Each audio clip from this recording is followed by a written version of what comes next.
60টি বর্জনীয়র 1 number, বিলম্বে ইফতার করবেন না কখনো। 1 নাম্বার, দেরি করে ইফতার করা নিষিদ্ধ। ইহুদিরা দেরি করে ইফতার করে। লা ইয়াজালুন নাসু আলা খাইরিন মা আজ্জালুল ফিতরা। বিশ্বনবী বলেছেন, এই উম্মত যতদিন আগে আগে ইফতার করবে, এই উম্মতের কপাল থেকে কল্যাণ কেউ ছিনিয়ে নিতে পারবে না। চিল্লায় বলেন ঠিক কি না? আজানের জন্য বসে থাকবেন না, সময় দেখবেন। স্থানীয় সময় যখন সূর্যাস্ত হওয়া মাত্রই বিসমিল্লাহ, খেজুর খেয়ে ফেলবো। পারবেন তো নাকি দেরি করবেন? 2 নাম্বার, রমাদানের পবিত্রতা বজায় রাখবো। কোনো তর্ক বিতর্ক অশ্লীলতায় আমরা জড়াবো না, ঝগড়া করবো না, সরাসরিও না, ফেসবুকেও না। করবেন? কেউ গালি দিলে বলবেন ইন্নিমরুউন সায়েম, আমি রোজাদার।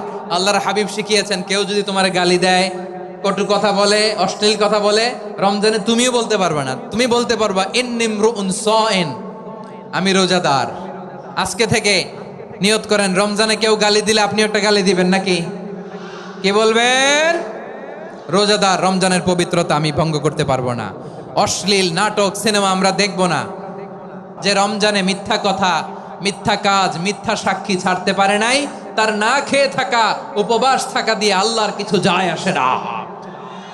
এজন্য মিথ্যার সাথে আমাদের কোনো সম্পর্ক আছে? মিথ্যা বলবো না। 4 নাম্বার, অপচয় করব না। ইন্নাল মুবাযযিরিনা কানু ইখওয়ানা শায়াতিন ওয়া কানা শাইতানু লিরাব্বিহি কাফুরা।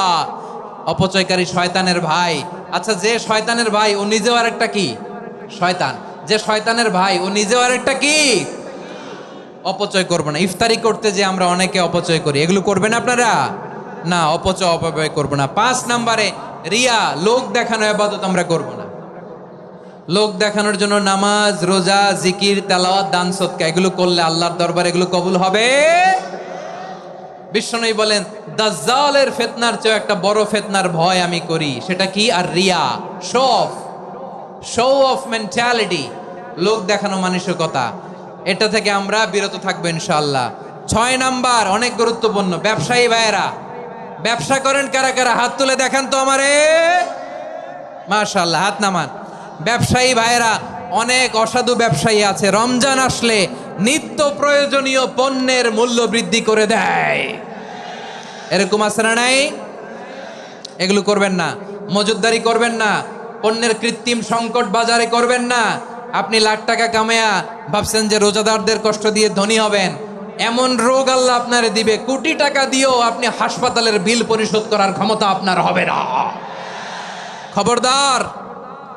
শেষ বয়সে দেখবেন কি কষ্ট আপনার হয়। আপনি রোজাদারদের কষ্ট দিয়েছেন, আল্লাহ আপনার সুখে রাখবে? আল্লাহর দোহাই লাগে, আমার ব্যবসায়ী ভাইয়েরা এটা করবেন না। আরব বিশ্বে আমরা দেখি